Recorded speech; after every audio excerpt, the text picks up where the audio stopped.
Baik,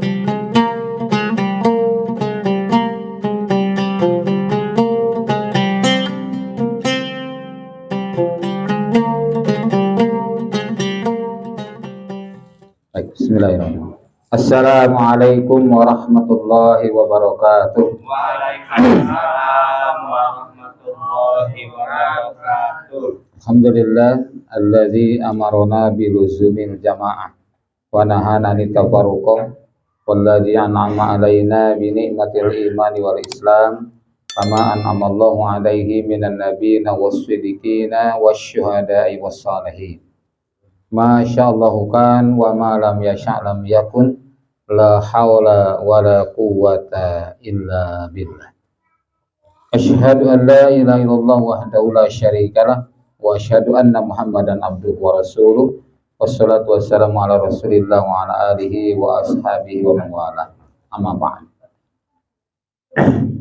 Para ikhwan dan akhwat yang dimuliakan Allah Subhanahu wa taala, sebelum saya masuki materi, saya mengingatkan pertama, kita masih sering menyebut kalimat mari kita membaca doa awal majelis. Benar apa tidak? Kayaknya salah. Salah. Karena kalau majelis itu umum, ya, membaca, doa menuntut ilmu atau doa atau labul ilmi. Kalau majelis itu umum sifatnya. Nah, kalau tutup betul kafaratul majelis betul, karena sifatnya juga umum. Tapi kalau membuka doa taklim beda lagi kan? Ketika nanti doa musyawarah beda lagi doanya. Tuh. Maka kalau awal majelis belum pas, ya. Pasnya adalah doa menuntut ilmu. Tuh. Kemudian ketika kita menjawab atau mengucapkan kalimat jazakallahu khairan katsir. Nah, itu juga belum pas. Coba lihat secara kaidah. Kalau jazakallahu khair, boleh jazakallahu khairun, disingkat jadi jazakallahu khair. Tapi kalau khairon, nah kesananya mesti kasiro bukan kasir. So mesti akhirnya khairon kasiro, betul nggak? Nah, kan naat manut. Ya, jadi khairon kasiro itu naat manut atau sifat mausuf. Nggak mungkin jazakallahu khairon kasirun, nggak mungkin. Ya. Jadi kasirun kalau diwakofkan jadi kasir, tapi kalau kasiron diwakofkan jadi kasiro, bukan kasir. Ya itu hal yang kecil-kecil begitu, kadang-kadang kalau tidak diingatkan masih juga. Saya sering kali rois jalsah, rois jalsah itu yang ngatur acara, bukan amir majelis, bukan. Kalau amir majelis itu sudah amir majelis dakwah, amir majelis tarbiyah itu amir majelis. Kalau rois jalsah itu seperti ini beliau tuh rois jalsah. Kalau menurut ikutin kaidah bahasa Arab, ya. Tapi kalau ikutin umumnya di kita, kadang nyebutnya amir majelis. Coba tanya sama orang Arab, aslinya itu rois jalsah. Kalau dalam sebuah gini, ya. Nah, ini adalah mesti diingatkan, maksudnya supaya kita terbiasa. Sehingga nanti tidak jadi orang aneh di samping orang Arab. Ya. Baik, kenapa saya membawakan judul ini? Mengapa harus berjamaah? Karena lihat fenomena umat Islam hari ini, umat Islam itu terbentang dari Maroko sampai Merauke, jumlahnya kurang lebih 2 miliar. Sekarang sampai pada 25% penduduk dunia itu umat Islam. Penduduk dunia 8 miliar, umat Islam 2 miliar. Tapi jumlah yang begitu banyak, demikian itu tidak seimbang, tidak seirama atau sepadan dengan kualitasnya. Jadi seperti Indonesia nih, di Indonesia itu 86,7% umat Islam. Ya, dari 277 juta bangsa Indonesia, 230 atau 231 juta umat Islam. Jadi 86,7% mayoritas, tapi perannya minoritas. Betul nggak? Jadi mayoritas secara kuantitas, tapi minoritas secara kualitas. Nah, di antaranya banyak umat Islam yang tidak tahu apa itu Islam. Banyak umat Islam yang tidak mau diatur dengan cara-cara Islam. Banyak umat Islam yang melakukan ibadah sebatas ritual saja, tidak berdampak pada sosial. Artinya dia hanya hubungan ibadah dengan Allah saja, nggak ada dampaknya pada sehari-hari. Nah, jadi seolah-olah ibadah itu hanya sebatas ya sudahlah, sendiri-sendiri aja lah. Orang itu masuk surga juga sendiri-sendiri gitu. Nah, yang lebih mengerikan, ada umat Islam yang memusuhi Islam. Atau umat Islam yang memusuhi umat Islam yang konsekuen. Umat Islam yang berusaha untuk berada dalam kebenaran dimusuhi oleh orang-orang ini. Nah, itulah. Makanya Nabi menggambarkan di akhir zaman itu akan terjadi fitnah. Fitnahnya apa? Pertama, akan ada masa dahon. Masa dahon itu adalah, kata Nabi, yaitu ta'rifu minhum wa tunkiru. Kamu ketahui di antara mereka itu adalah yang kamu ingkari.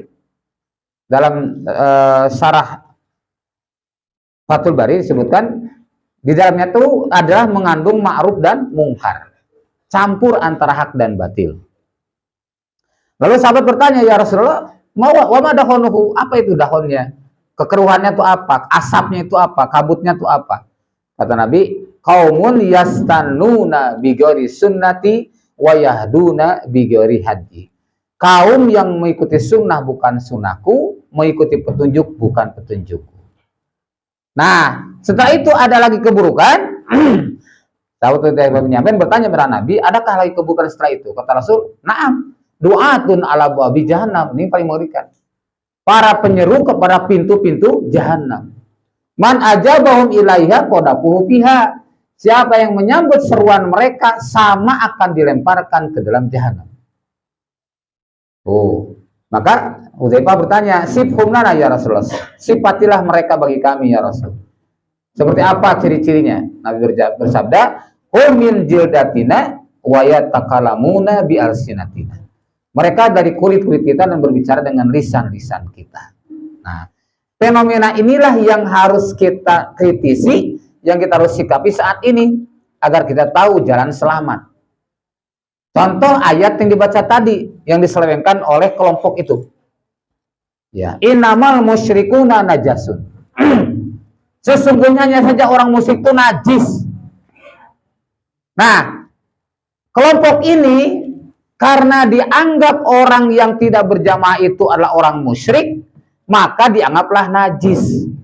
Sehingga apabila ada orang masuk ke rumahnya, tamu yang bukan kelompoknya, pulangnya harus dipel, masuk ke masjidnya harus dibersihkan. Itu bukan fitnah. Bukan fitnah, memang fakta. Saya berani dihadapkan dengan mereka. Wah, ini fakta, bukan fitnah. Ya, bahwa mereka telah mengkafirkan kelompok di luar jamaahnya. Karena dasar dalil tadi. Padahal dalil itu adalah hitopnya kepada orang musyrik di luar Islam. Maksudnya tidak boleh masuk Masjidil Haram, kan sampai sekarang itu. Sampai sekarang, makanya Haramain. Haram itu dua kota haram bagi orang non-muslim. Nah, ini diselewengkan. Jadi dikait-kaitkan dari ayat surat Ar-Rum, wala takunu minal musyrikin minal ladzina faraqu dinahum. Janganlah kamu termasuk orang yang musyrik yang menjadikan agama menjadi bergolong-golongan. Ya, setiap golongan merasakan banget golongannya. Tuh, ini firqah kena. Maka di luar jamaah tuh firqah. Nah, kita ini jamaah. Nah, terus bacakan dalil. Dalilnya juga salah. La islama illa bil jamaah. Wah, udah ngawur. Ya. Sudah bacanya salah. Doib juga itu riwayatnya, dipertahankan, dianggap sebagai dalil andalan. Oh, lu ketahui bacanya juga salah, sebenarnya bukan la islama ila bil jamaah, la islama ila bi jamaah, bukan bil jamaah. Nah, terus lagi ditambahin lagi, la islama ila bil jamaah, wala jamaata ila bil imaro, wala imarota ila bil bai'ah, wala bai'ata ila bi ta'ah. Dari mana kata bai'at? Nggak ada. Yang ironis lagi, kelompok tersebut nggak pernah baca kitab Ad-Darimi. Karena itu dari kitab Ad-Darimi. Dan hanya satu hadis, satu periwayat Imam Ad-Darimi yang meriwayatkan akan dalil itu. Itu pun asar dari Umar bin Khattab itu, aslinya la islama ila bi jamaah, wala jama'ata ila bi imaroh, wala imarota ila bi ta'ah. Begitu. Ini adalah disebutkan in farada bi Ad-Darimi. Hanya Ad-Darimi yang meriwayatkan. Dan ini masuk dalam kategori asar yang dhaif, yang lemah, karena di dalamnya ada Abdurrahman bin Maisarah majhulul hadis. Dia majhul dalam hadis. Jadi tidak diketahui dia itu lahir di mana, gurunya siapa, wafatnya pun kapan, tidak diketahui. Maka para hadis sepakat bahwa ini adalah asar yang dhaif. Nah, ini para ikhwan, Jadi sudah bacaannya salah, kemudian memahaminya juga salah, serampangan. Dari situ tuh, maka nggak ada Islam kecuali dengan jamaah. Kan jadi ekstrim jadinya. Maka tidak diterima Islam mereka. Dan mereka itu najis. Nih ayatnya, innamal musyrikuna najasun. Innamal musyrikuna najasun. Musyrik itu orang najis. Jadi kamu jangan bersentuhan dengan mereka. Masya Allah, sampai begitu. Naudzubillahi min dzalik. Alhamdulillah, ya, pemahaman-pemahaman seperti ini dalam jamaah muslimin sudah dibersihkan. Kalaupun masih ada ikhwan yang tersisa, mohon segera bertobat. Ya. Karena mungkin ada saja ikhwan yang masih punya anggapan begitu, ya. Itu berarti kena kecipratan atau ketularan. Ya. Nah, ini. Baik. Nah, karena itulah saya membahas judul mengapa harus berjamaah. Karena fenomena di lapangan, lihat para ikhwan di slide kedua, fenomena ikhwan atau akhwat yang sudah baiat nih. Satu, banyak yang sudah baiat tapi tidak paham apa itu al-jamaah, imam dan baiat. Betul tidak? Ini hasil penggalian di lapangan gitu ya. Faktanya begitu. Nah, banyak yang sudah baiat tapi tidak mau diatur dengan aturan al-jamaah yang jelas dari Al-Quran dan Sunnah. Contohnya apa? Masalah taklim, misalkan. Masih ada ikhwan yang nggak mau taklim biasa, padahal dia sudah baiat lama. Yang kedua, masalah izin. Ya, masih ada ikhwan yang nyelonong dia pergi tanpa izin. Padahal izin ini adalah ukuran keimanan seorang. Yang ketiga apa? Masalah rokok. Oh, Imam Hamidi sudah melarang, Imam Yasha sudah merakang, masih juga ada ikhwan yang merokok. Nah, ini mari coba evaluasi, kita masuk di mana ini? Nah, kemudian yang ketiga, banyak yang sudah baiat hanya formalitas berjamaah, tapi tidak menjadi teladan bagi muslimin yang belum baiat, yang belum berjamaah. Jadi akhlaknya tidak lebih baik daripada orang yang belum baiat. Ibadahnya juga tidak lebih baik daripada mereka. Padahal katanya sudah baiat. Lama lagi dalam jamaah, tapi masih malas sholat berjamaah. Ya kan? Tuh. Kalau muslimat misalkan jilbabnya masih jilbab gaul misalkan. Tuh. Ya, ketika masih menyelenggarakan acara pernikahan masih juga campur baur laki perempuan. Katanya sudah baiat. Tuh. Ini mohon maaf kalau ada yang tersinggung, ya, salah sendiri ngundang saya. Oh. Ya benar. Itu, ya, kalau ngundang saya begitulah harus siap dimarah-marahin. Itu marah karena sayang, ya. Coba Pak Iwan pilih, mending mana dipaksa masuk surga atau sukarela masuk neraka? Ibu-ibu mending mana bu? Mending mana dipaksa masuk surga atau sukarela masuk neraka? Mending dipaksa masuk surga aman. Dipaksa masuk surga gitu. Nah, itulah. Kemudian ada yang sudah baiat tapi bertentangan dengan yang istiqomah dalam jamaah akibat gagal paham. Jadi justru benci sama orang-orang yang sungguh-sungguh dalam jamaah, benci. Nah, ini ada. Ini karena penyakit. Ya. Jadi di zaman Nabi pun memang ada seperti itu. Ya. Nah, di zaman Nabi itu, nih Pak Rawan, kalau saya tanya, apakah orang yang semua baiat di zaman Nabi itu pasti sahabat? Belum tentu. Belum tentu. Kenapa belum tentu? Karena kalau sahabat itu yang mau berjuang bersama Rasul. Terus? Hidup bersama Rasul, beriman kepada Rasul, dan berjuang bersama Rasul. Terus? Nah, kalau ada di zaman Nabi nih, orang baiat bersama Nabi. Kemudian sholat bersama Nabi. Apakah semua langsung dipastikan dia itu sahabat? Belum tentu, bisa jadi dia orang munafik. Nah, itu jadi jelas. Orang-orang munafik itu bukan sahabat. Kalau sahabat jaminan Allah di surat At-Taubah ayat 100. Kalau orang munafik jaminan Allah di surah An-Nisa 140 dan 145. Tuh ya. Jadi surat At-Taubah ayat 100 kan wasabiqunal awwalun minal muhajirin wal ansar wal ladzina tabi'u bi ihsan dan seterusnya itu masuk surga ujungnya. Sedangkan orang munafik di surat An-Nisa 140 innal munafiqina wal kafirina innallaha jami'ul munafiqina wal kafirina fi jahannam jami'an. Sesungguhnya Allah akan mengumpulkan orang-orang kafir dan orang munafik dalam neraka jahanam mereka bareng-bareng. Jadi kalau orang munafik itu di dunia dia bersama kaum muslimin, di akhirat dia bersama orang kafir. Jadi nanti pun akan sama. Jadi tidak semua orang yang berbaiat kepada Nabi itu kemudian lalu bersama Nabi masuk surga, tidak semua. Begitu pula tidak semua orang yang berbaiat kepada Imam Yasyallah Mansur hari ini, tidak semua nanti akan bersama-sama di surganya. Kalau dia tidak mempertahankan kebenaran ini, tidak melaksanakan syariat dengan baik, maka sangat mungkin dia akan masuk kelompok tadi. Maka waktu saya bahas tentang Hizbullah sejati kan ramai dari yang belum baiat tuh pernah ngomentari saya. Betul, kalau saya itu setuju katanya. Gitu setuju. Saya orang Hizbullah sejati, gitu ya. Karena ada yang katanya ngaku Hizbullah tapi prakteknya tidak punya karakter Hizbullah. Nah, ini. Baik. Nah, dari situ kenapa harus berjamaah?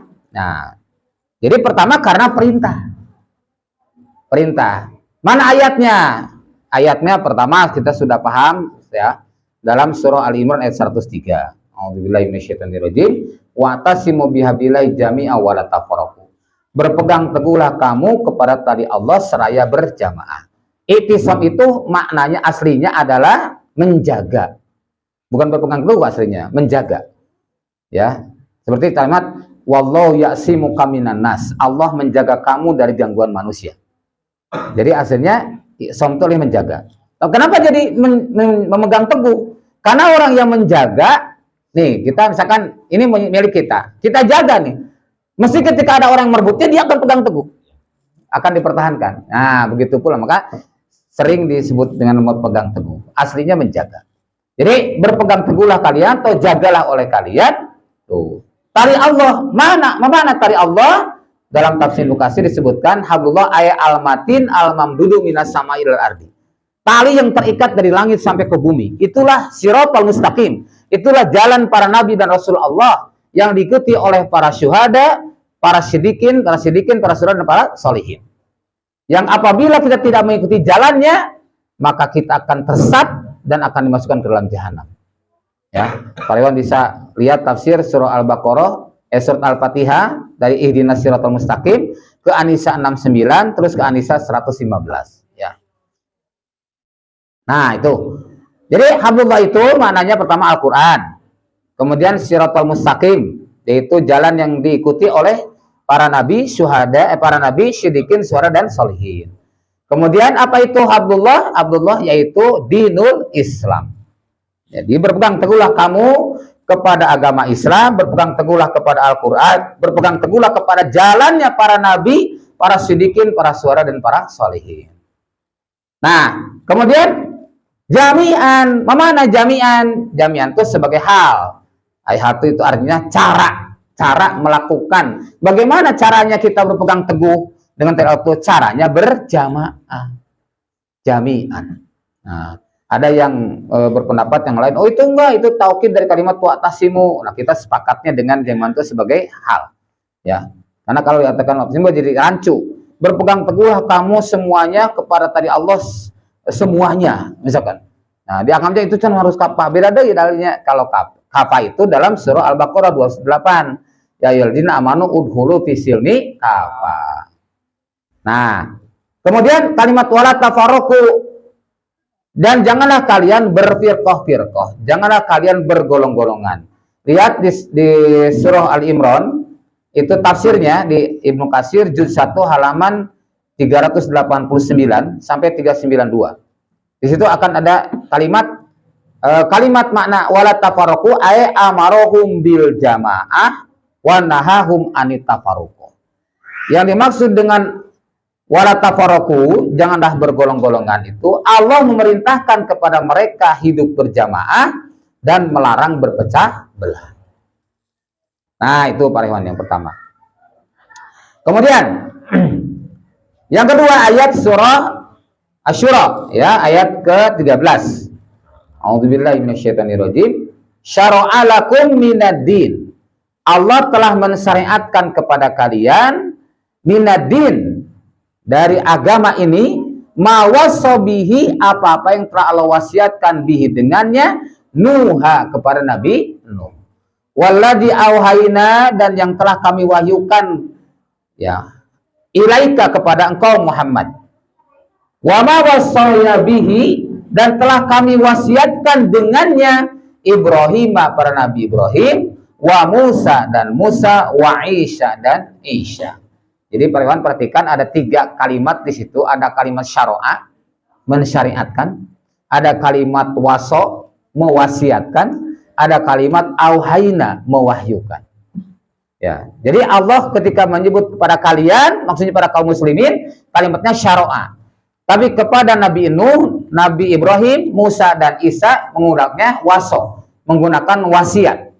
Kalau kepada Rasulullah SAW menggunakan alladzi auhaina, mewahyukan. Tapi maknanya sama dan tugasnya sama. Apa? An aqimu dina wala tatafarraqu fihi. Jadi disyariatkannya itu adalah menegakkan Islam dan tidak berpecah belah di dalam Islam. Anak kemudian kalau kita lihat tafsir, maknanya di dalamnya menegakkan tauhid, menegakkan kebenaran, menegakkan hukum-hukum Islam dan sebagainya. Nah, kemudian wala tafarraqu, dan tidak berpecah belah dalam Islam. Artinya tidak membuat kelompok-kelompok dalam Islam. Baik, kemudian ayat yang ketiga yang kita jadikan dasar surah An-Nisa ayat 59. Ini sudah terhafal ya. Allah berfirman, ya ayyuhalladzina amanu, orang beriman, atiullaha, taatlah kamu kepada Allah, wa atiu rasul, dan taatlah kalian kepada Rasul, wa ulil amri minkum, dan ulil amri di antara kalian. Nah, pertanyaannya sekarang, kenapa ketika menyebut Allah pakai kalimat atiu, sedangkan kepada Rasul juga menggunakan kalimat atiu, tapi kepada ulil amri tidak ada lagi wa atiu ulil amri? Ya, Mas Mul. Nah, atiullaha ada kalimat atiu pada Allah, wa atiu rasul ada atiu, pada ulil amri tidak, wa ulil amri minkum. Mana kenapa? Tidak ada kewajibannya. Hah? Tidak ada kewajibannya. Maksudnya? Atiullah, atiu rasul. Ulil amri minkum. Ya, terus? Kenapa? Karena ulil amri kan bisa maksiat, maka bisa dia maksiat tidak ada kewajiban. Jadi bukan tidak ada kewajibannya. Tapi kalau kewajiban taat kepada Allah dan Rasul sifatnya mutlak, tidak ada tawar-menawar. Tapi kalau taat pada ulil amri, Nabi sudah memberikan ketentuan, ma'aqamalakum kitabullah, selama menegakkan bagi kamu kitabullah, isma'u wa ati'u, dengarlah dan taat ya. Maka kan sababun nuzul ayat ini tentang ketika Rasul mengirim Sariyah. Sariyah itu pasukan yang dipimpin oleh sahabat. Ya, kalau dipimpin oleh Rasul namanya Ghazwah. Ini pasukan. Nah, si amirnya itu bilang gini, kalian sudah dengarkan dari Rasulullah SAW, man ato'ani faqad ato Allah. Waman, siapa yang taat kepadaku, sungguh dia taat kepada Allah. Waman asoni faqad asallah, siapa yang maksiat kepadaku, dia maksiat kepada Allah. Waman ato'a amiri, siapa yang taat kepada amirku, faqad ato'ani, maka dia sungguh taat kepadaku. Waman aswa amiri, siapa yang bermaksiat kepada amirku, faqad asoni, sungguh dia telah maksiat kepadaku. Nah, para sahabat dengar itu, maka akhirnya kalau dia tidak taat pada amirnya, berarti dia maksiat kepada Rasulullah Shallallahu Alaihi Wasallam, berarti maksiat kepada Allah. Nah, rupanya amirnya itu melaksanakan ini di lapangan, di tengah perjalanan, ngajak berhenti dulu sebentar. Kalian ingatkan bahwa aku ada amir kalian yang harus kalian taati. Ya, siap. Nah, sekarang saya diperintahkan kepada kalian, silakan kumpulkan kayu bakar. Kumpulkan kayu bakar. Nggak ada yang nolak. Nah, kan tidak menjadi perintah. Ya nggak? Kumpulkan kayu bakar itu tidak dosa. Nah, sudah gitu, terus nyalakan. Nah, udah kayak seperti tumpukan kayu gitu, terus dinyalakan. Udah nyala. Sekarang kalian semua berputar mengelilingi api itu. Aku perintahkan pada kalian sekarang loncat satu persatu masuk. Nah, alhamdulillah ada seorang pemuda yang cerdas namanya Abdullah bin Hudzafah. Lalu kemudian dia protes. Tunggu, jangan kalian lakukan. Nah, kenapa? Irasional. Ngapain coba masuk ke itu? Nah, maksudmu aku akan sampaikan pada Rasulullah. Jangan kalian lakukan apapun sebelum aku kembali. Dia lari langsung kembali pada Rasulullah karena yang belum jauh ya. Lalu disampaikan, ya Rasulullah, amir saya itu merintahkan begini dan begini. Nah, apa kata Rasul? Nah, turun ayat ini. Ya, fa in tanazatum fi syai' farudduhu ilallahi wa rasul. Nah, ini kembalinya kepada Allah dan Rasul ketika menemukan satu perkara yang terjadi sengketa. Tadi kan amirnya merintahkan, makmum yang cerdas tidak mau melakukan hal itu karena ini adalah bertentangan. Maka kata Rasulullah, kalau kamu masuk ke dalam api tadi, maka kamu tidak akan keluar selama-lamanya. Di dunia kamu masuk api, di akhirat juga masuk api. Oh, maksudnya apa? Masuk neraka karena mentaati amir yang tidak benar. Oh, maka kemarin kita dengarkan ribuan orang menyatakan mencabut baiat karena amirnya adalah melakukan kesalahan. Oh, Masya Allah, itu ribuan. Ya, dari berbagai kota tuh ribuan. Di satu kota Solo saja lebih dari 1.000 itu. Ya, Masya Allah. Alhamdulillah min dzalik. Nah, bahkan di Jawa Timur itu sampai ada sekitar 300-an orang datang mau melakukan gugatan supaya amirnya dipidanakan. Sampai begitu, ya, karena telah menyesatkan kami katanya gitu. Nah, ini Pak Rehwan. Jadi ayat ini terkait dengan tadi ketaatan pada ulul amri itu sifatnya tidak mutlak. Tapi kalau itu benar yang diperintahkan, maka wajibnya sama dengan ketaatan pada Allah dan Rasul. Tuh. Contoh misalkan imam mengamanatkan supaya taklim. Taklim wajib tidak? Wajib. Siapa yang wajibkan taklim? Allah dan Rasul. Imam perintahkan supaya sholat berjamaah. Siapa yang nyuruh sholat berjamaah? Allah dan Rasul. Nah, ini kita maksiat, berarti kita maksiat kepada Allah dan Rasul, bukan lagi kepada imam. Ini ya. Baik. Terus selanjutnya ayat berikutnya Allah berangkat dalam surah Al-Isra 71, 72. A'udzubillahi minasyaitonirrajim. Yauma nad'u kulla unasim bi imamihim. Kami akan memanggil pada hari nanti di hari kiamat. Kami akan memanggil semua manusia beserta imam mereka. Nah, para ikhwan, kita harus buka tafsir makna kalimat bi imamihim di sini apa? Ternyata ahli tafsir berbeda pendapat. Ada yang menyebutkan kalimat imam di sini bi kitabihim, dengan kitab-kitab mereka. Jadi umat Nabi Musa nanti akan ditimbang dengan kitab Taurat, umat Nabi Isa akan ditimbang dengan kitab Injil, ya. Nah, kita umat Muhammad ditimbang dengan Al-Qur'an. Ahli tafsir yang lain menyebutkan kalimat bi imamihim di sini adalah figur manusia, bukan kitab. Lepas dari perbedaan pendapat tadi, dua-duanya bisa kita gunakan. Bahwa kita harus selalu berpegang teguh kepada kitabullah, setuju? Nah, kita pun harus memiliki imam, karena tidak mungkin imam suruh Quran suruh jadi imam di sajadah. Nah, ayo komat Quran jadi imam. Kan ada bahasanya yang tuh wal Quran imama. Quran adalah sebagai imam kami. Imam di situ apa maksudnya? Lihat dalam hadis kata Rasulullah SAW, barang siapa menyimpan Quran di depannya, Quran itu akan nuntunnya dia ke surga. Siapa yang menyimpan Quran di belakangnya, Quran itu akan mendorongnya ke neraka. Maksudnya Al-Quran dijadikan sebagai pedoman, sebagai way of life, sebagai jalan hidup.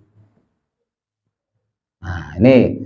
Maka ayat ini maksudnya, paman utia kitabahu, maka barang siapa yang Allah berikan kepadanya kitabahu, kitabnya, biyaminihi, dengan tangan kanannya, maksudnya catatan hidup.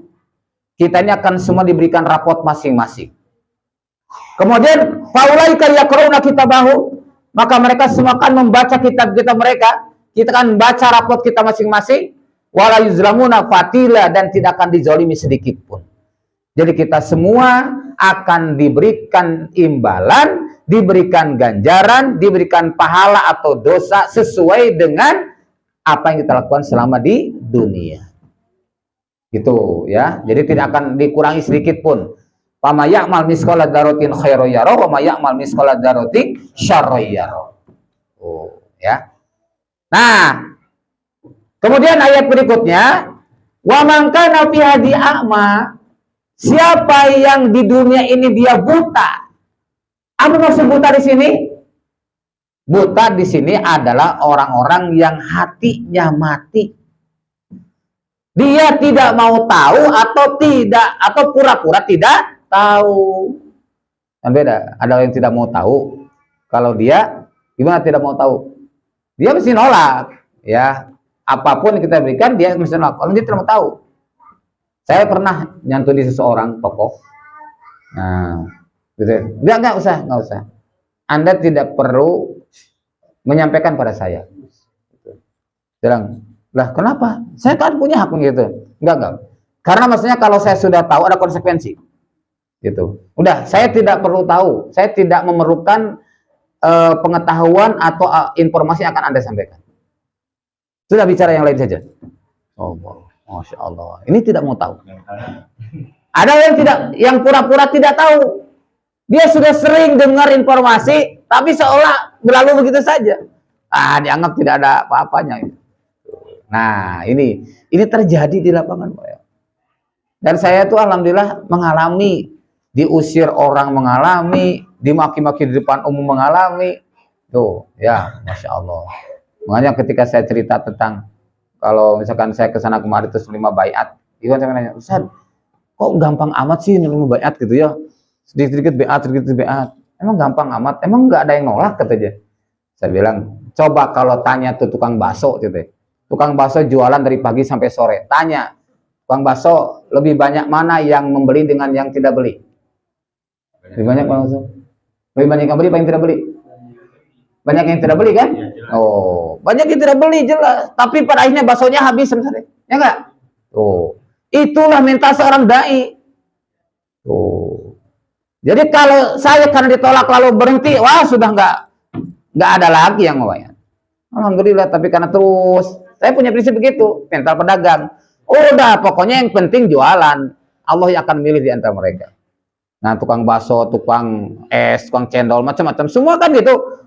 Ya, nggak peduli, jalan aja. Kalau banyak yang beli, mungkin nggak lama jualannya.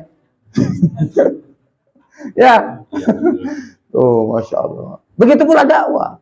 Jadi ketika saya cerita tentang mudahnya nerima orang baiat, sampai orang Ikhwan nanya, emang nggak ada yang nolak katanya. Banyak saya bilang yang nolak. Yang nolak itu lebih banyak.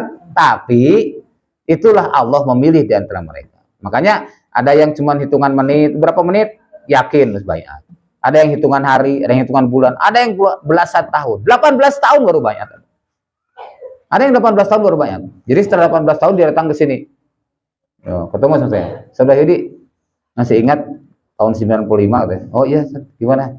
Ya dulu saya dulu membantah jamaah. Sekarang saya mau baiat gitu. Tahun 2013 ya. 15 tahun kan betul kan? Masya Allah coba. Nah, itu luar biasa. Maka di sinilah nggak boleh berhenti, kita sampaikan terus biar Allah yang memilih. Dan nggak ada beban di hati gitu ya. Nggak ada beban, terus nggak ada berharap-harap apapun, tidak ada. In ajriya illa Allah, tidak yang kita harapkan selain pahala dari Allah. Nah, saya ini aktivis multi level marketing Pak Ikhwan. 7 tahun di MLM. Saya mau mencoba ilmu-ilmu MLM itu diterapkan dalam dakwah. Saya terapkan dalam dakwah. Nah, tapi apa yang terjadi selama 7 tahun saya sampaikan ya pada ini. Tapi alhamdulillah tuh, yang selama 7 tahun itu ikut 1 orang. Iya, yang ikut baiat dalam jamaah. Downline saya banyak, ya, downline saya banyak. Tapi ikut jamaah hanya 1 orang. Kenapa? Rupanya nggak boleh kita niat menyampaikan dakwah dicampuri dengan niat-niat dunia. Itu masalahnya. Karena dulu saya berpikir, oh ini kalau di downline saya kan jadi nanti kan nguntungin, ya nggak? Nah, apalagi kalau sudah baiat mesti akan taat, gitu. Oh itu bahaya ternyata. Saya istighfar dong, saya bertobat. Terus saya keluar, tapi ilmunya mau saya pakai terus. Sampai sekarang saya pakai tuh ilmunya merekrut orang, ilmu mempengaruhi orang saya tetap pakai. Alhamdulillah, setelah saya keluar di ilmu telepon, Masya Allah, betapa mudahnya dimudahkan Allah. Sampai ratusan orang baiat. 7 tahun hanya 1 orang. Tapi setelah lepas dari itu, dimudahkan Allah. Di mana saja. Ya, kadang beberapa hari sekian orang baiat. Nah, itu semua. Dan ingat, kita sendiri harus terus mengevaluasi. Jangan sampai kita salah memberikan persepsi kepada orang yang kita santuni. Tuh. Karena kalau salah persepsi, dia baiat nanti gagal paham. Sudah dalam jamaah, katanya dulu waktu sebelum beat saya begini-gini nih, dia embel-embelin gitu ya. Nanti kalau beat enak gini-gini. Setelah jamaah mana katanya. Nah, kalau itu nanti kan jadi salah persepsi dan akhirnya niatnya jadi rusak, tidak karena Allah. Nah ini, jadi kita janjikan itu adalah bukan perkara-perkara yang sifatnya duniawi, tapi dalil yang kita tunjukkan dan kita janjikan kenikmatan yang hakiki, yaitu surganya Allah, keridhaan Allah SWT. Baik, kemudian Allah firmankan di sini orang-orang yang tidak mau tahu, yang dan pura-pura tidak tahu tadi gimana? Wa huwa fil akhirati ama. Di dunia dia buta, di dunia dia pura-pura buta, gitu ya. Nah, hatinya buta, di akhirat tidak buta sebenarnya. Buta dalam keadaan betul-betul tidak bisa melihat. Nah, maka di surah Toha, nah itu yang berikutnya Pak Iwan, surah Toha tuh, saya lupa nulis suratnya. Surah Toha ayat 124. A'udzubillahi minasyaitonirrajim. Wa man a'rada an dzikri fa innalahu ma'isyatan dongka.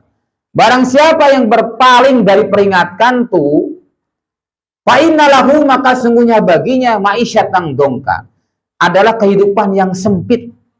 Wa nasyuruhu yaumal qiyamati a'ma, dan kami akan mengumpulkan orang itu di hari kiamat dalam keadaan buta. Lalu kemudian dia protes kepada Allah. Qala, Rabbi, ya Allah, lima syartani a'ma wa qad kuntu basira. Kenapa engkau kumpulkan aku dalam keadaan buta? Aku tuh di dunia dalam keadaan melek. Kenapa sekarang jadi buta? Lawang dulu juga melek kok sekarang jadi buta. Tuh. Tapi kata Allah gimana? Qala kadzalika atatka ayatuna fanasitaha wa kadzalika yauma tumsa. Itulah karena telah datang pada kamu ayat-ayatku, ayat-ayat kami, lalu kamu melupakannya, kamu melalaikannya, maka pada akhir ini kamu dilupakan. Kemudian wa kadzalika najzi min asrafil, dan kami akan balas orang yang berpaling, ya.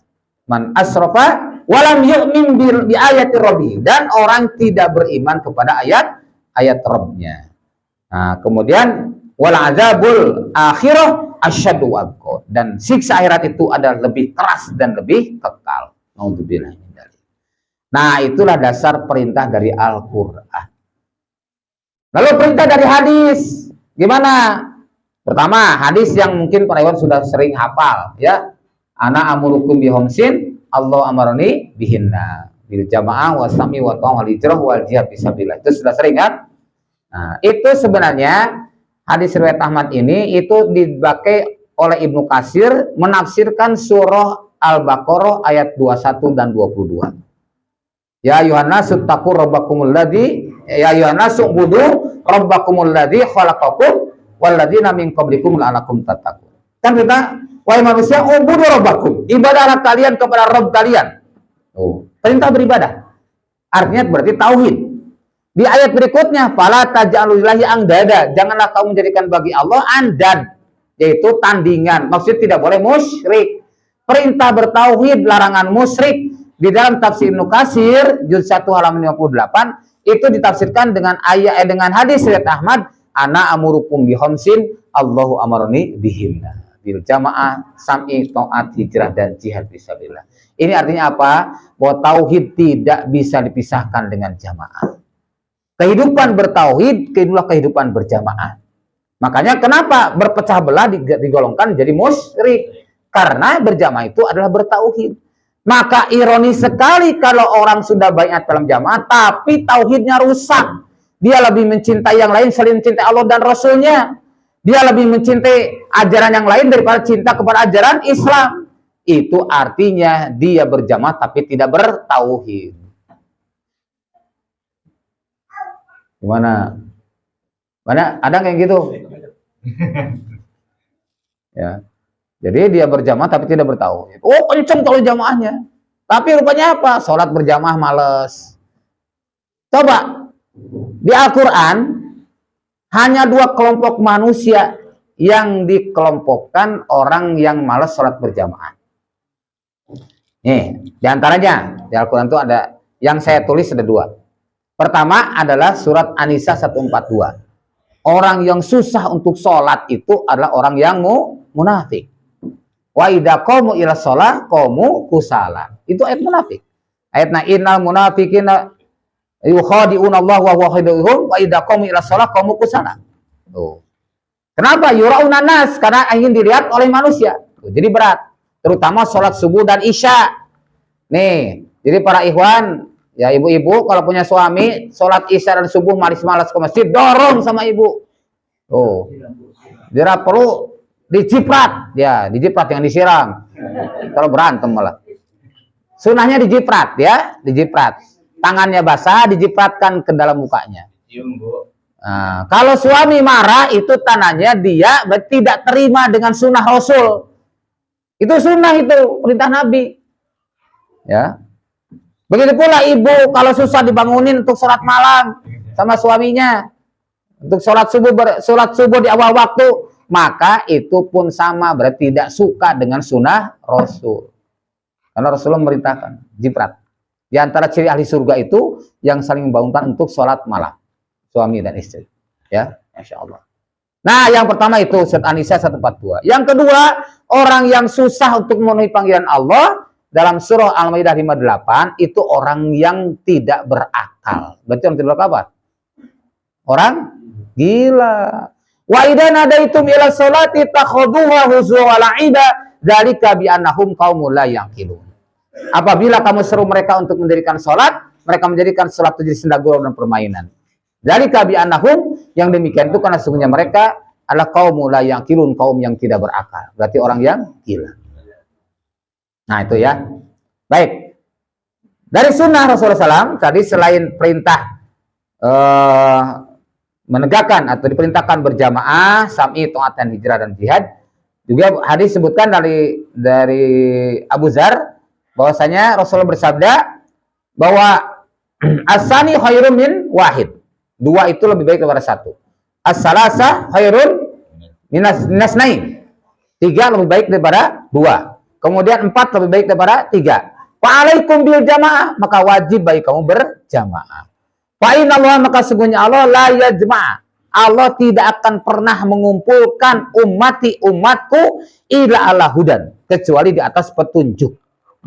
Jadi bisanya berjamaah, kita bisa saling berukhuwah, bisa saling memperhatikan, itu mutlak petunjuk Allah. Itu kasih sayang Allah, bukan karena kehebatan kita. Makanya dalam surat Hud ayat 118, 119 Allah berfirman, walau sya'a rabbuka, sekiranya Allah menghendaki, la ja'alna nasa ummata wahidah, niscaya akan dijadikan manusia jadi umat yang satu. Wala yazaluna mukhtalifin, tapi mereka senantiasa bersengketa, berselisih, ya.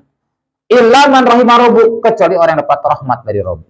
Makanya dalil dalam hadis kan al-jamatur rahmatun. Al-jamatur rahmat, kan hanya orang yang dapat rahmat saja yang bisa menata persatuan kesatuan umat ini. Baik, kemudian hadis yang berikutnya, dalam hadis yang cukup panjang tadi, munculnya fitnah, banyak kaum yang mengikuti sunnah bukan sunnahku, mengikuti petunjuk bukan petunjukku, dan bahkan adanya penyeru-penyeru kepada pintu jahanam.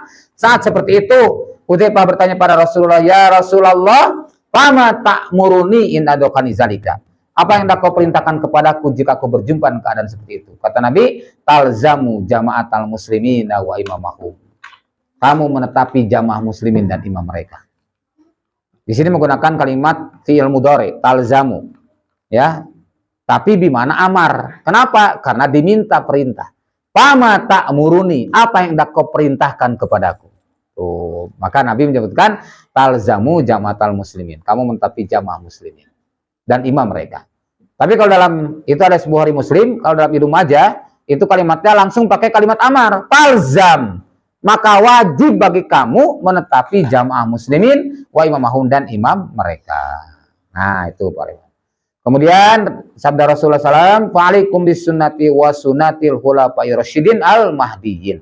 Wajib bagi kamu mengikuti sunnahku dan sunnah khulafa'ur rasyidin al-mahdiyyin. Jadi sunnah-sunnah yang terjadi di masa Nabi dan masa khulafa'ur rasyidin, masa Abu Bakar, Umar, Utsman, dan Ali, maka itulah yang kita wujudkan. Nah, lalu apa keutamaan berjamaah? Nih, keutamaan berjamaah sini. Pertama adalah mendapat pahala berlipat ganda sebagaimana sholat berjamaah. Kalau kita berjamaah sholat 5 waktu, 17 rakaat, kita jumlahkan paling 1 jam. Ya enggak? Tapi hidup berjamaah itu 24 jam. Jadi kalau kita hanya berjamaah dalam sholat, tapi di luar sholat tidak berjamaah, kan sayang. Tuh, pahala disia-siakan gitu ya. Nah, tuh, maka disampaikan kepada kaum muslimin. Alhamdulillah, salah satu di antara yang mengingatkan para ikhwan yang sampai berbanyak itu, saya ingatkan begitu. Coba antum sholat berjamaah dapat pahala 17 rakaat. 1 jam kalau kita jumlahkan. Nah, 23 jamnya gimana? Berjamaah tidak? Bingung dia, banyak ya. Berjamaah gimana ya gitu. Berjamaah tuh disebut berjamaah kalau punya imam. Sholat ada imamnya. Para sahabat itu keluar dari masjid, imamnya tetap Rasulullah.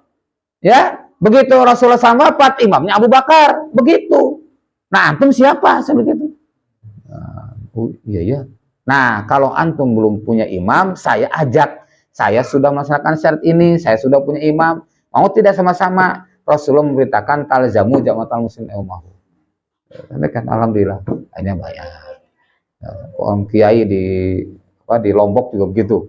Ya, sama. Mengikuti sunnah para sahabat radhiyallahu anhum. Ya, jadi kita mengikuti sunnah Rasulullah dan para sahabat. Maka karena dulu para sahabat itu sudah beriman, sudah dijamin ahli surga. Tapi kenapa begitu Rasul wafat mereka segera bermusyawarah? Sampai para ikhwan kalau baca sejarah wafatnya Rasul itu, masya Allah sedih banget. Selama 3 hari para sahabat itu bingung sholat berjamaah dengan siapa. Mereka sholat sendiri-sendiri. Tuh. Kenapa? Nggak ada yang komando. Baru setelah selesai musyawarah dan mereka sepakat mengangkat Abu Bakar As-Siddiq radhiyallahu anhu, barulah Abu Bakar mengajak sholat duhur dan para sahabat pun ikut sholat. Sejak itulah para sahabat sholat berjamaah kembali. Tuh. Masya Allah. Nah, ini pentingnya hidup berjamaah. Kemudian berikutnya adalah sebagai wujud syukur atas nikmatnya menjadi seorang beriman, ya, dan hidup dalam Islam. Makanya surat Al-Imran 103 itu kan itu mengingatkan tentang dulu Aus dan Khazraj yang bermusuhan sampai ratusan tahun. Ya, sebagian tafsir menyebutkan 120 tahun, ada yang menyebutkan tafsir 200 tahun. Tapi saya lebih cocok yang 120 tahun. Coba bayangkan bermusuhan 120 tahun gimana enaknya gitu. Berapa turunan itu? Susu buyutan. Semua agama tidak bisa mempersatukan mereka. Tapi dengan Islam mereka bersatu, akhirnya menjadi berjamaah. Dikumpulkan oleh Rasulullah SAW menjadi kaum Ansor. Itulah jadi kaum Ansor itu terdiri pada 2 suku besar, kaum Aus dan Khazraj. Ya. Itu sempat terjadi gesekan akibat provokasi dari Sas bin Qais, seorang tokoh Yahudi yang menyuruh seorang pemuda untuk mengadu domba Aus dan Khazraj. Hampir terjadi peperangan kembali, padahal sudah dalam Islam. Oh, maka turun surat Al-Imran ayat 100. Nah, di 103-nya diingatkan, ya wadhkuru nikmatan alaikum id kuntum a'da'an fa'alafa baina qulubikum fasbahtum bi nikmatihi ikhwan. Nah, para ikhwan, peristiwa ini pernah terjadi di Indonesia. Ya. Ini ya, terjadi di Indonesia, yaitu di Kalimantan Barat. Ketika Melayu sama Madura sama-sama Muslim itu berperang, saling menghalalkan darah. Coba, masya Allah para ikhwan, sampai kepala orang-orang Madura itu dijadikan hiasan di pagar-pagar rumah. Tuh. Jadi para anak-anak itu pada nenteng kepala orang Madura, dikarungin kepala orang Madura. Masya Allah. Orang Melayu dibantu sama Dayak. Tuh. Waktu itu semua ormas Islam sudah berusaha untuk melahirkan mereka, tapi qadarullah belum ada yang berhasil. Alhamdulillah Allah menghendaki kitalah yang berhasil. Kita difasilitasi oleh Majelis Ulama, bahkan waktu itu disiarkan di TVRI Kalimantan Barat, TVRI Pontianak. Ya, kita yang mendamaikan ulama, ya ulama Melayu dan ulama Madura kita pertemukan, kita satukan. Kenapa? Karena kita tidak bawa bendera. Itu masalahnya. Kita tidak ada bendera A, bendera B. Kita ini jamaah muslimin, bukan ormas, bukan orpol. Oh, ini pelaksanaan syariat, sampaikan. Alhamdulillah, ya. Tidak lama setelah itu ada lebih dari 200-an orang yang baiat. Oh, masya Allah. Jadi akhirnya kita dirikan supah di Singkawang itu terdiri pada 9 suku campur. Ya, padahal waktu Melayu sama Madura perang itu orang Melayu kalau suami istri ini, suaminya orang Melayu, istrinya orang Madura. maka si istrinya tidak bisa ke rumah suaminya, suaminya pun tidak bisa ke rumah istrinya. Terancam dua-duanya. Tapi alhamdulillah dengan izin Allah mereka bisa berada bersama kita.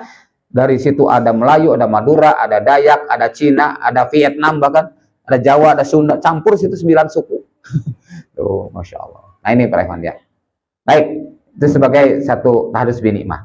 Kemudian kita hindari sifat dengki, ya, diselamatkan dari neraka, kita hilangkan sifat dengki, karena melengkapi jamaah muslimin adalah salah satu sifat menghindari sifat dengki. Kata Nabi, 3 perkara yang akan terhindar kedengkian. Pertama, ikhlas beramal karena Allah. Yang kedua, menasihati imam atau menasihati ulil amri. Kita bisa nggak nasihatin imam kalau tidak punya imam? Nggak bisa. Maka berlaku kaidah layatimul wajib illa bi, bahwa wajib. Tidak bisa sempurna satu kewajiban kecuali dengan hal tersebut, maka tersebut menjadi wajib. Tidak bisa kita sholat tanpa wudhu, maka wudhu menjadi wajib. Tidak bisa kita berjamaah nasihatin imam kalau tidak punya imam, maka adanya imam menjadi wajib. Nah, kemudian terhindar dari fitnah dan kerusakan. Ya, kita yakin dengan ayat hadis Rasulullah, yadullahi ma'al jamaah. Tangan Allah, kekuasaan Allah beserta al-jamaah. Dan mendapat pertolongan dan kemenangan yang dijanjikan Allah, itu pasti.